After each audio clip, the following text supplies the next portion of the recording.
à cette première session d'information sur Manduko Télévision. Mesdames et messieurs, bonjour. La rencontre prévue le lundi 23 janvier à Doha, au Qatar, entre le président de la République démocratique du Congo, Félix Antoine Tshisekedi, et le président du Rwanda, Paul Kagame, a été annulée. Le président de la République démocratique du Congo a tout simplement refusé de se rendre à Doha, alors qu'une délégation rwandaise était déjà sur place, ont indiqué des sources à la présidence de la République démocratique du Congo.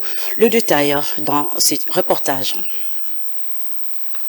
Initialement prévue ce lundi 23 janvier à Doha, la rencontre entre le président de la RDC Félix Antoine Tshisekedi et son homologue rwandais Paul Kagame sous la médiation du Qatar n'aura pas lieu. L'annonce de cette annulation a été confirmée par le président burundais Evariste Ndayishimiye et président en exercice de l'EAC qui devait prendre part à la rencontre. Félix Tshisekedi a refusé catégoriquement de s'y rendre, renseigne la présidence congolaise approchée par nos confrères de la Radio France Internationale RFI. Dans l'entretemps, une délégation ministérielle rwandaise est déjà sur place à Doha. Les violents ne s'accordent plus, il y a de cela près d'un an entre la RDC et le Rwanda. Pour cause, l'insécurité grandissante dans l'est de la RDC. Kinshasa accuse Kigali de saper le processus de paix de Luanda en continuant de soutenir les rebelles du M23 dans l'est de la RDC, chose que refute Kigali. Autre chose à présent, le coordonnateur des affaires maritimes et de l'investissement de l'Indonésie, qui a rang de Premier ministre, a été reçu le lundi 23 janvier 2023 à la primature par le chef du gouvernement congolais, Jean-Michel Samalou Kondé, en présence de la vice-première ministre congolaise de l'Environnement et du Développement durable, Eve Bazaïbar, le ministre congolais de l'Industrie, Julien Paloukou. Au menu des discussions entre les deux délégations, les questions relatives à la coopération entre les deux États dans plusieurs secteurs de la vie nationale. Suivait tour à tour le Premier ministre indonésien Eve Bazaïbar de l'Environnement. Suivez.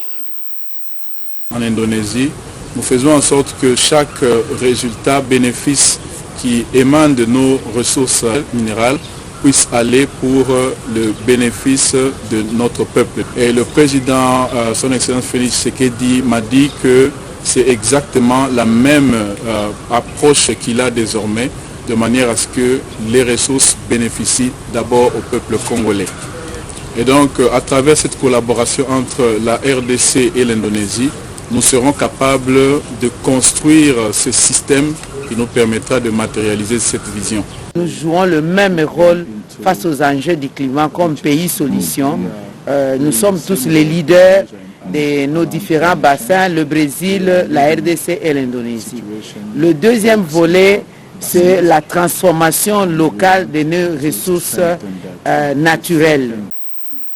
Parlons élection en RDC. Paul Bintou Moussambali, président national du parti Éveil de la conscience patriotique ECP en sigle, a réussi sa carte de lecteur à Mitendi dans la commune de Mongafula. Il qualifie le geste posé de patriotique, demande aux Congolais de donner un second mandat au président Félix Antoine Tshisekedi en 2023.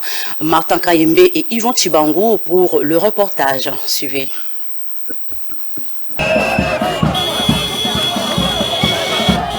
Nous sommes à Mitendi, quartier frontalier avec la province du Congo central dans la commune de Mongafula. C'est ici l'endroit choisi par le président national de l'éveil de la conscience patriotique, ECP en sigle, Paul Bintou Moussambali, pour son enrôlement. Les membres de son parti sont venus nombreux pour accompagner les champions de Lukunga, comme ils aiment bien le qualifier. C'est une marée humaine composée des femmes, des hommes et de jeunes, tous derrière Paul Bintou Moussambali, comme il fallait s'y attendre, Pas de passage pour avoir l'accès au bureau d'inscription. Après toutes les formalités, l'enfant terrible de Mongafula et de la Lukunga, qui était accompagné de sa femme, a reçu sa carte d'électeur et considère que son geste est la marque d'un carton rouge adressé aux députés de cette législature qui sont allés dormir au Parlement et son soutien à la réélection de Félix Tshisekedi en 2023. La carte que vous voyez ici, à l'ECP, nous appelons ça bic rouge de changement.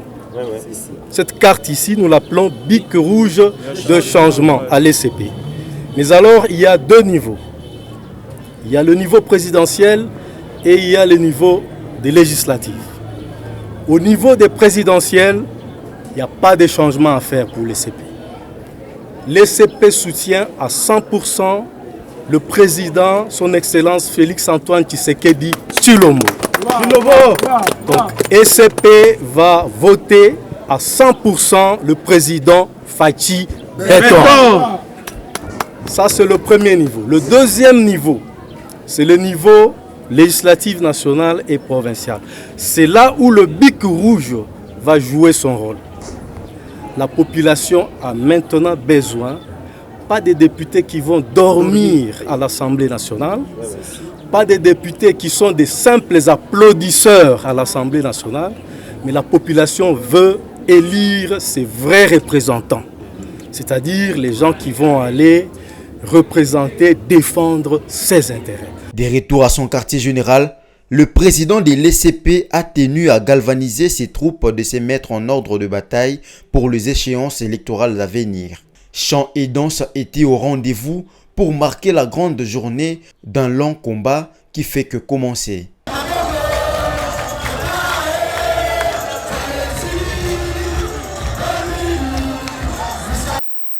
Parlons société, l'avenue 14e rue dans leur commune de Lumété est dans un état de délabrement très avancé, c'est ce qui représente ainsi un sérieux problème pour les usagers de cette voirie qui éprouvent des difficultés d'attendre l'autre bout vers Kingaboa, poids lourd, toujours dans la même commune.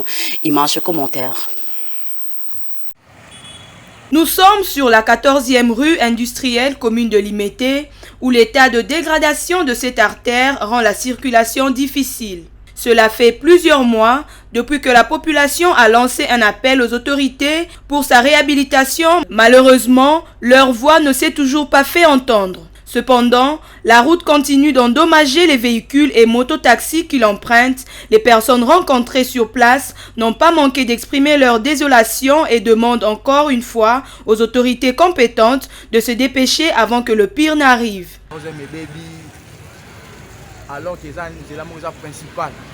Nous sollicitons l'implication du chef de l'État pour la réhabilitation de cette artère pour faciliter la circulation des personnes et de leurs biens. Rappelons également que cette route est celle qui mène vers Poids-Lourd depuis le boulevard Lumumba, donc sa réhabilitation s'avère indispensable. Mesdames et messieurs, c'est parti que prend fin cette session d'information. Merci d'avoir suivi. Bon petit programme sur Mandiko Télévision. Au revoir.